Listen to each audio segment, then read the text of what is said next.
Praise the Lord. ദൈവത്തിൻ്റെ അതിപരിശുദ്ധമായ നാമം വാഴ്ത്തപ്പെടുമാറാകട്ടെ. എഫേസ്യ ലേഖനം 5-ാം 26-ാം വാക്യം. ക്രിസ്തു സഭയെ സ്നേഹിച്ചു, വചനത്തോടു കൂടി ജലസ്നാനത്താൽ വെടിപ്പാക്കി വിശുദ്ധീകരിക്കേണ്ടതിന് കറ, ചുളുക്കം മുതലായ ഒന്നുമില്ലാതെ സഭയെ ശുദ്ധവും നിഷ്കളങ്കയുമായി തനിക്കു തന്നെ തേജസ്സോടെ മുൻനിർത്തേണ്ടതിന് തന്നെത്താൻ അവൾക്കു വേണ്ടി ഏൽപ്പിച്ച് കൊടുത്തു എന്ന് തിരുവചനത്തിൽ നാം വായിക്കുന്നു. ക്രിസ്തുവും സഭയും തമ്മിലുള്ള അനുഗ്രഹീതമായ ബന്ധം സ്ഥാപിച്ചത് ക്രിസ്തു തന്നെയാണ് എന്ന് തിരുവചനത്തിലൂടെ കാണാം.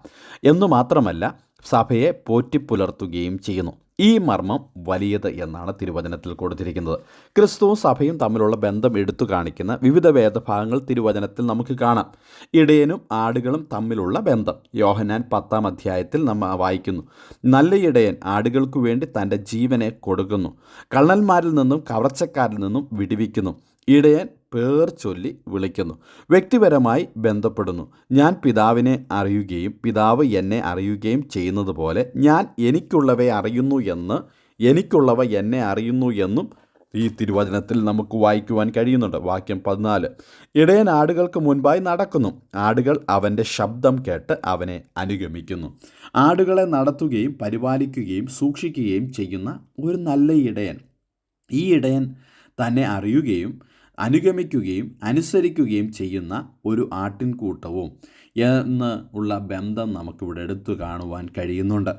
ഇതുപോലെ വേറൊരു ബന്ധം തിരുവചനത്തിൽ പറഞ്ഞിരിക്കുന്നു. മുന്തിരിവള്ളിയും കൊമ്പുകളും തമ്മിലുള്ള ബന്ധം.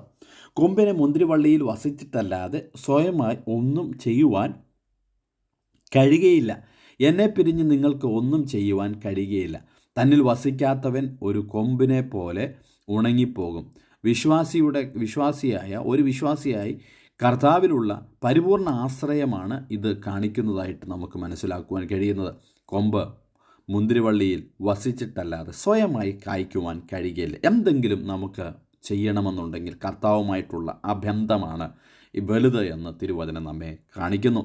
അതുപോലെ തിരുവചനത്തിൽ പറഞ്ഞിരിക്കുകയാണ്, ക്രിസ്തു സഭയെ സ്നേഹിച്ചു, സഭയെ കർത്താവ് സ്നേഹിച്ചു, വചനത്തോടു കൂടിയ ജലസ്നാനത്താൽ വെടിപ്പാക്കി വിശുദ്ധീകരിച്ചു. വിശുദ്ധീകരിക്കപ്പെട്ട സഭ എങ്കിൽ ആ വിശുദ്ധിയിൽ തന്നെ നിലനിൽക്കേണ്ടതാണ് സഭയുടെ പ്രത്യേകതയെന്ന് തിരുവചനം നമ്മെ ഓർമ്മപ്പെടുത്തുന്നു. എങ്കിൽ ആ കർത്താവിൽ ആശ്രയിച്ച് വിജയകരമായൊരു ക്രിസ്തീയ ജീവിതം നയിച്ച് മുൻപോട്ട് പോകുവാൻ ഈ പ്രഭാതത്തിൽ കർത്താവ് നമ്മെ എല്ലാവരെയും സഹായിക്കട്ടെ.